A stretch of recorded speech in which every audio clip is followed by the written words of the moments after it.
মৰমৰ ছাত্ৰ-ছাত্ৰীসকল, আমি আজি উদ্যোগী হওঁ আহা পাঠটোৰ প্ৰশ্ন আলোচনা কৰিম। তোমালোকে মন দি চাই যাবা। উদ্যোগী হওঁ আহা। ইয়াৰ আমি কেইটামান প্ৰথম শব্দৰ অৰ্থ চাব বিচাৰিছো। একাগ্ৰতা অৰ্থাৎ একান্ত আগ্ৰহ, নিয়মানুৱৰ্তিতা নিৰ্দিষ্ট নিয়মাৱলী মানি চলা অভ্যাস বা স্বভাৱ। আত্মবিশ্বাস অৰ্থাৎ আত্মপ্ৰত্যয়, সৃজনশীল অৰ্থাৎ সৃজন গুণৰ সংযোগ, সমাপ্ত মানে অন্ত বা শেষ। উদ্যোগী হওঁ আহা পাঠটিৰ লেখকৰ নাম হৈছে দেৱজিৎ ভূঞা। তেওঁ লিখা দুখন অসমীয়া গ্ৰন্থ জয় আই অসম বা জুবিন গাৰ্গ জিন্দাবাদ।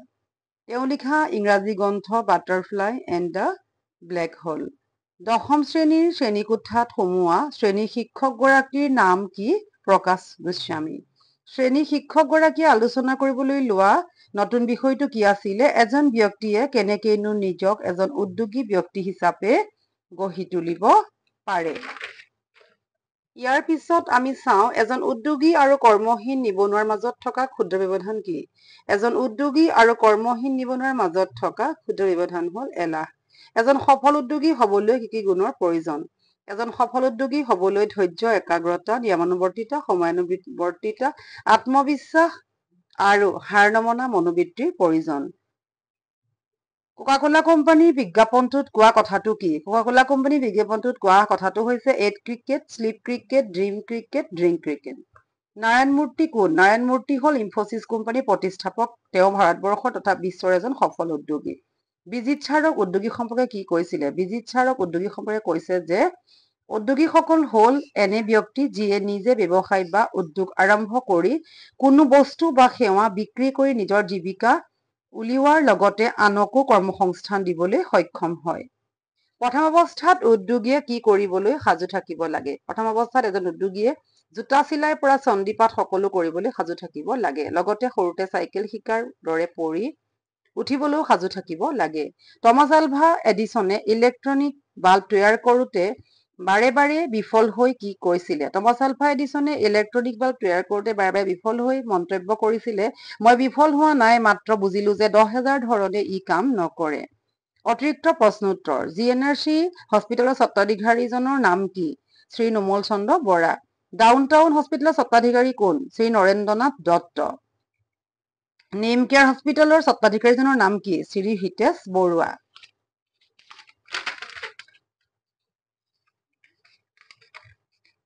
অসম এয়াৰ প্ৰডাক্ট প্ৰিমিয়াৰ ক্ৰাইজেনিকৰ স্বত্বাধিকাৰী কোন? অভিজিত বৰুৱা।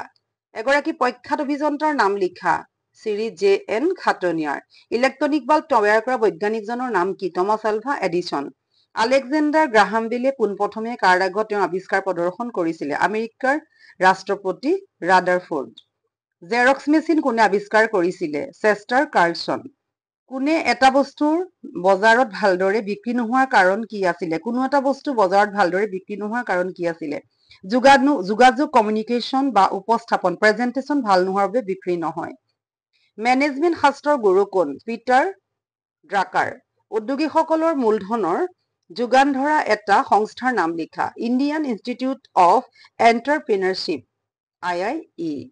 দেৱজিৎ ভূঞাৰ জন্ম কেতিয়া আৰু ক'ত হৈছিলে? 1961 চনৰ 24 এপ্ৰিলত তেজপুৰৰ মিছন চাৰিআলিৰ ওচৰৰ কেতেকীবাৰীত দেৱজিৎ ভূঞাৰ জন্ম হয়। দেৱজিৎ ভূঞাৰ পিতৃ আৰু মাতৃৰ নাম কি?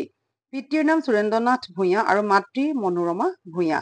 1976 চনত ৰহা উচ্চ মাধ্যমিক বিদ্যালয়ৰ পৰা উচ্চ মাধ্যমিক শিক্ষান্ত পৰীক্ষাত তেখেত উত্তীৰ্ণ হৈছিলে।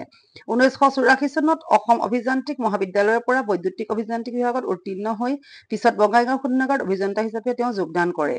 তেওঁ 30খন অসমীয়া গ্ৰন্থ ৰচনা কৰিছিলে। বুলেট চলোৱা ছোৱালীজনী, কবিতাৰ আকাশ, জুবিন গাৰ্গ জিন্দাবাদ, নতুন নায়িকা হিমা, সফল যাযাবৰ, শিশু হবৰ মন যায়, এনিশাৰ কবিতা, এদিনৰ কবিতা, জয় আই অসম, লাহে লাহেৰ দেশ। তেওঁ 40খন ইংৰাজী গ্ৰন্থ ৰচনা কৰিছিলে। Butterfly, to me too, the black hole, the world I want to see, winning profile, let us bloom together, our 90s guest, multiple career choices, big bang to Bill Gates. ছাত্ৰ-ছাত্ৰীসকল, আমি এইখিনি উদ্যোগী হওঁ আহা পাঠটোৰ এইখিনি আজি আলোচনা কৰিলো। তোমালোকৰ ভাল লাগিলে লাইক কৰিবা, শ্বেয়াৰ কৰিবা, ছাবস্ক্ৰাইব কৰিবা। কিবা থাকিলে কমেণ্ট কৰি সুধিবা। ক্ৰমে ক্ৰমে আমি পিছৰ প্ৰশ্নবোৰ আলোচনা কৰি যাম। ধন্যবাদ।